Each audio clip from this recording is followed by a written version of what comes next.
Hi everyone, I wanted to jump on real fast to make a really quick video about follow-up. We hear so often the fortune is within the follow-up, but I was listening to a video on one of our team pages. I'm not sure if you guys are on Beachbody Champions, but there's a girl in there who just made a similar post about follow-up, and she was saying that people generally don't make a purchase or don't, move forward on something they've been presented to, an opportunity they've been presented with, until they've been asked 5 times. So if you are talking to people and you are not following up with them, then they're probably not going to say yes to you on the first time that you talk to them. So if fortune is in the follow-up and you need to follow up with somebody, then you need a system in place that you won't lose people. And I know if you are a brand new coach, you're probably sitting there going, I don't know what you mean by follow up because I have no one to talk to. I'm not talking to anybody about this. This is all so new. I'm actually kind of really confused. I'm not sure what I'm supposed to be doing. And I just want to tell you that you are not alone. I started this business 2 years ago in March of 2014. And I had done a challenge group. I loved the feeling of helping others. I loved knowing that I could help somebody else realize that they don't have to be completely out of control and that they can do it all, in that they can make time for themselves and then feel like they can act and react differently throughout the day because of the change that they're making to themselves. So that I knew, but I just didn't know how that translated into the Beachbody world. Okay, so as I started to learn more, and if you're in the Push to Emerald group, then we've been talking about scripts, and we've been talking about putting yourself out there and really inviting people to this opportunity. Well, we can call that vital behavior inviting, or we can call it sharing, because I think anytime that you talk to somebody about this opportunity, even if you're not actually inviting them to a challenge group, that's still inviting. That's inviting them in to see your life. I like to think about it that way. So we're sharing what we're doing because we're posting about Shakeology workouts, personal development. I don't really want to work out this morning, but I did anyway. I'm exhausted after work, but I'm going to push play. Who's with me? Sweaty selfies. Like all of those opportunities that you're giving to people on social media, that is you sharing that opportunity. You're sharing a snapshot of what your life is like in Beachbody, and you're sharing that with people. That's a form of inviting someone. You're inviting them in to see what your life is like as a coach. Okay, so if you're doing that, and then you start inviting people, or you start talking to people, and you actually start having conversations with people, whether it's through social media or people at work or people who face to face, you need to have a system in place so that you don't lose track of them, because they're not all going to say yes the first time you ask them. Most of them aren't. Most of them will be 6 months to a year down the road before they want anything to do with what you're selling, because they honestly want to watch you be successful first. You can probably look at your case and look at your personally sponsored coach, the person who brought you to this team. The very first time they asked you, you probably didn't say yes. It is probably not until you've watched your coach either have some success with it or stick with it or get some results from it that you've actually decided that you wanted to sign on, whether it's with a challenge pack or to be a coach. So remember that when you're asking other people. When I talk to coaches that are now on my team, and they're telling me about some of the rejections or some of the obstacles that they're encountering with their prospects, I remind them of the conversations that I had prior to them signing on, because it's not always the first time. It's very rarely the first time. So you have to have a system in place so you don't lose track of them, because it doesn't look professional, right? It actually looks really professional if you're following up. I can't tell you how many times people have said to me, oh, great, thanks for getting back to me, or I appreciate you not letting me go, or I appreciate you reminding me that you have more groups. Like oftentimes I feel like I'm bothering them, but I'll kind of make light of that in the conversation, like, oh, let me know if I'm driving you nuts, or it's your friendly neighborhood Beachbody coach. Please tell me if I'm driving you crazy, because I don't want to drive them crazy, but at the same time, I know what it's like to, see a message and not respond.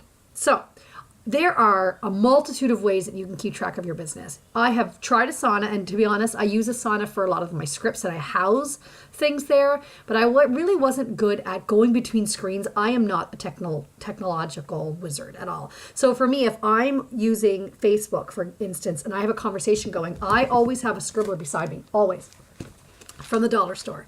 And this is a 3 subject one. Sometimes it's all just one great big set thing. But I'm kind of moving towards not needing all of those sections, because what I'm realizing is that In one section, I have it divided by a day, and in the second section is where I have all my personal development. So in here, all the team calls that I go on, all of the if I'm going to make a video for, like, I took notes for this video, so I knew what I was going to talk about. All the national wake up calls, all Kiana's calls, Christina's calls. I always take notes on them, and I go back and read over them, and I just kind of get ideas for posts. But the most important section of my scribbler is, you're not going to be able to see this, but I'll go back through over the last couple of weeks, and I'll kind of highlight the conversation that I've been having and who has made a purchase.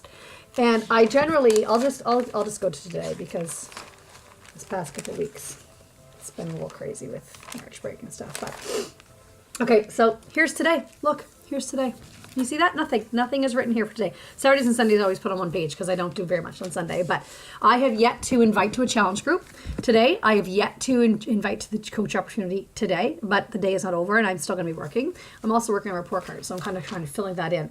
But when I write the date, I'll write the date at the top, and I'll write these headings: follow-ups, and I'll write invites, challenge group invites, and I'll write coach opportunity invites, and I'll write the name of the challenge group that I'm filling, and I'll keep moving those people's names over because that list gets longer and longer.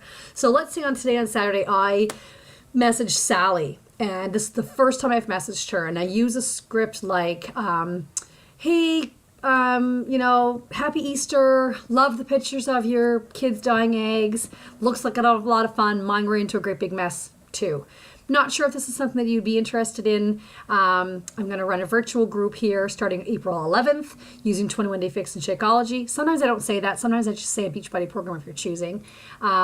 It's a great way to stay accountable as we move into spring. I'll just, the wording, I have that script that is in this group somewhere, but I'll send that to them. And so then today's Friday, not Saturday, today's Friday.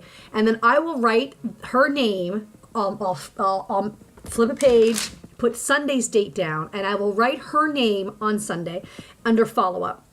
And I will write down what I invited her to. So I will write April 11th challenge group. Then I'll go back to today, and I will write under challenge group invites, I will write Sally's name. So I already have a follow-up list of people that I've been following up with over the last couple of days. And I just watched that video that I was talking to you about in the Beachbody Champions group. And she sends a message like this, and I wrote it in my notes so that I could share it with you. She said that she follows up with people, and then she says this: hey girl, I haven't heard back from you yet, but I know how it feels to see a message and not be able to respond. Life gets busy. I didn't want to miss out on an opportunity to work with you. So I wanted to check in to see if you have any questions for me and let you know that I'm here for you whenever you are ready. Hope you have an awesome day, and I look forward to adding you to my new group. And she leaves it at that. And so that would be the follow-up that she would send kind of as a fourth or fifth time. And then she says, I just bless and release and move on, because that person may not be ready. That person may have another coach that they're wanting to work with. That person just might not be someone that you're going to end up working with, and that just needs to be okay. But that person, that Sally, would be in my list, and I would keep having them move forward with me until I kind of send that final thing. And I've said things like, it's your friendly neighborhood Beachbody coach, hey girl, I'm hoping not driving you crazy, not sure if you saw this message above, those kinds of things, because I can't tell you how many times someone sends me a message and I'm on my phone and the little head pops up and I just swipe it down. Well, that swipe down tells that other person that you've seen the message even though you haven't, right?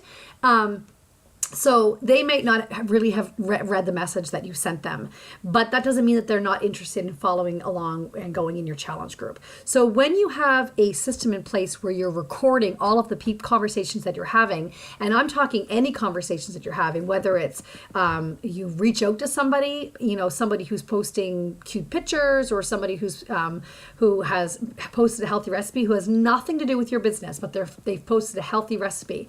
I would record that person's name down and just put healthy recipe, meaning they've posted a healthy recipe. Then that kind of triggers me to go back onto their page and just kind of have a look around and like a few other things. And those little small consistent behaviors over time is what is building the relationship. And this business, you guys, is not about how many challenge packs can I sell, how much money can I make. If that is your driving force, it's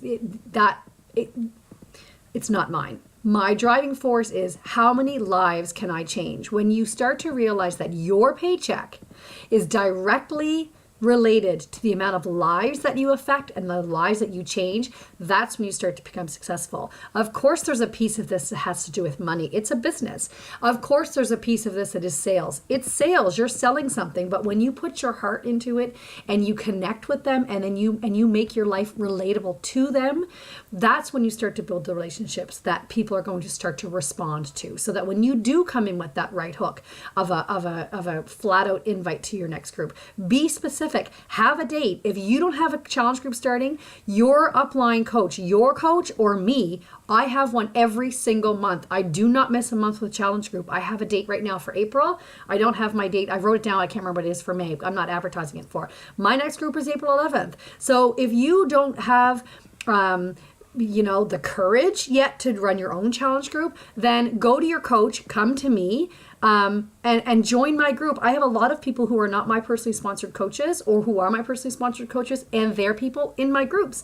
And it really is just a great way to show the team aspect of this whole Beachbody thing. So April 11th is my next group. So your posts, you can be inviting people, personally messages as well, but you can make a post about the fact that spots are running out, that our April 11th spring into spring, I don't know what I'm going to call it yet, challenge group is almost full. Don't miss out. Are you looking forward to feeling awesome this summer? And don't hide in your bathing suit pictures, or how many times have you hidden behind your kids, or how many pictures have you never gotten into because you don't want to on the beach? Like, that was me for a long time, and it's for a lot of people.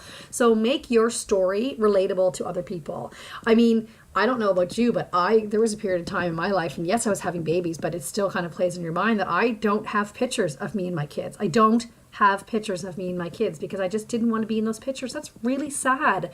And I didn't really realize it when I was going through it, but now that I'm on the other side of it and I'm really trying to show others that there's a way to kind of get over that, is that this Beachbody opportunity is a way to show them that, but I have to make that relatable to other people. I need to show other people that that their lives matter and that those pictures with their little kids matter. And there's one side of it where you can say that, who cares what you look like? And that's true. Who cares what you look like? It's so 100% true. But we all know that when we look after our mindset and we start to eat right and move right and fuel our body with superfoods and have the support of this community, that's when things start to happen. So in order to have all that happen, have a tracking system in place. So when you hear coaches talk about having a tracking system, that's what you're tracking. You're tracking your conversations so that you can have a place to go to, so that tomorrow morning on Saturday morning, I'm going to look back after my power hour tonight of the people that I had conversations with, and I'm going to go into their page and like a few things. I might not follow up with them right away tomorrow, but I'm going to go on and make sure they know that I'm still there, that I'm still watching and liking things that they're doing. And then come Sunday, Monday, when I follow up with them, I will have also on my like page and on my personal page made posts about coaching or recipes or Shakeology or the fact that I can't work out and the fact that if I have challengers who give me some results, that's part of the story that they're seeing. Don't forget the backstage to all of this is that they're seeing your life unfold, and you are intentionally posting to draw in that audience that you want to work with. And then work with, in a challenge group, but also work with, as a coach. So hopefully that helps, and it's not too much information all at once. And if you have any questions at all, write them below. Let's get some dialogue going. Have a great night.